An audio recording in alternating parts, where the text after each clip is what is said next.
السلام علیکم دوستوں، اسلام آباد کی ایک روشن صبح کے ساتھ سید مظہر آپ سے مخاطب ہے۔ دوستوں، آج میرا موضوع ہے خوف، ڈر، فیئر۔ اچھا دوستوں، ہمیں سب سے زیادہ کس چیز کا خوف ہوتا ہے؟ موت کا؟ لوگ کیا کہیں گے اس کا؟ ٹھکرا دیے جانے کا؟ مقابلے کا؟ توہین اور ذلت کا؟ مالی نقصان یا گھاٹے کا؟ ناکامی کا؟ کیڑے مکوڑوں کا یا جانوروں کا؟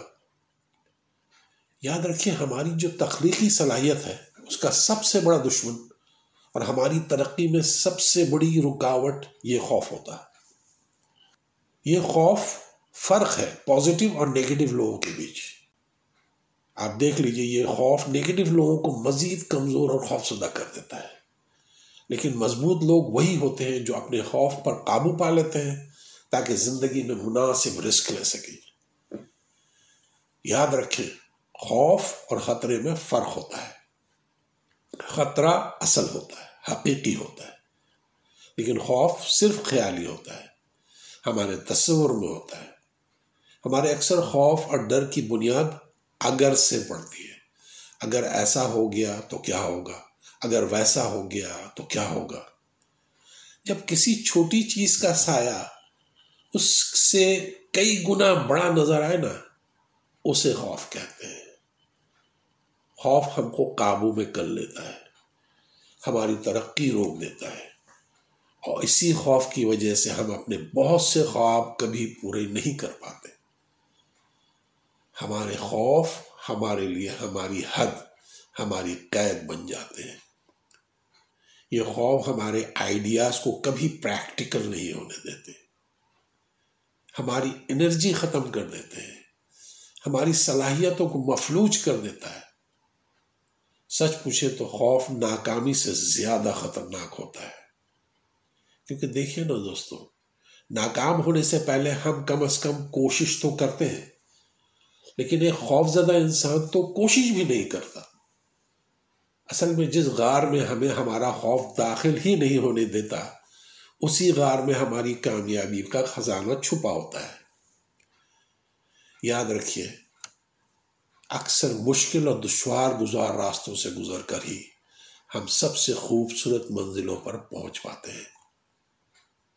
میرا تو خیال ہے کہ اپنے خوف پر قابو پانے کا سب سے آسان طریقہ یہ ہے کہ مخلوق کے خوف کو بدل لیں اپنے خالق کے خوف سے۔ جی ہاں، خدائی کے خوف کو خدا کے خوف سے بدل لیں۔ دوسری مخلوق سے ڈرنے کا آخر سوال ہی کیا ہے، جب ہم خود دنیا کے بہترین مخلوق ہیں، اشرف المخلوقات ہیں، کسی سے کم نہیں۔ خود ایک مخلوق ہو کر دوسرے مخلوق سے ڈرنا ذلت ہے یار، لیکن خالق سے ڈرنا، اللہ سے ڈرنا عزت ہے، کیونکہ جب انسان صرف اپنے اللہ سے ڈرتا ہے نا، تو اللہ خود دوسری چیزوں سے اس انسان کو رسوا نہیں ہونے دیتا۔ اللہ کا خوف ہم کو کبھی نقصان نہیں پہنچاتا، صرف فائدہ ہی فائدہ دیتا ہے، پناہ دیتا ہے، امان دیتا ہے، سکون دیتا ہے۔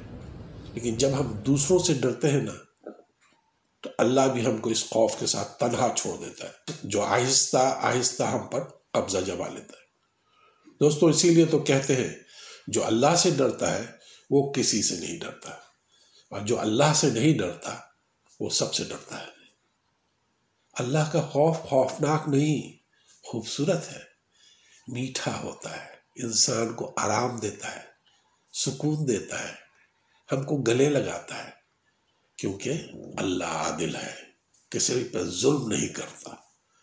اللہ کا خوف اللہ سے عشق کا نتیجہ ہوتا ہے، کیونکہ اپنے خالق سے اپنے محبوب کی جدائی کا تصور ہی خوفناک ہوتا ہے۔ اللہ سے خوف کھانے کا مطلب ہے کہ ہمارا کیا ہوگا اگر اس نے، یعنی ہمارے محبوب نے، ہمیں ٹھکرا دیا۔ سچ ہی تو کہتے ہیں، جس نے اسے پا لیا اس نے کیا کھویا، اور جس نے اسے ہی کھو دیا اس نے کیا پایا۔ اس کو پا لینا ہی جنت ہے، اور اس کو کھو دینا جہنم ہے۔ اور یہ خوف بھی کیسا انوکھا خوف ہے. جب ہم دوسروں سے ڈرتے ہیں تو ان سے دور ہونا چاہتے ہیں، لیکن جب صرف اور صرف اللہ سے ڈرتے ہیں تو ہم اس سے قریب ہونا چاہتے ہیں. بہت شکریہ میرے دوستوں. السلام علیکم ورحمۃ اللہ وبرکاتہ.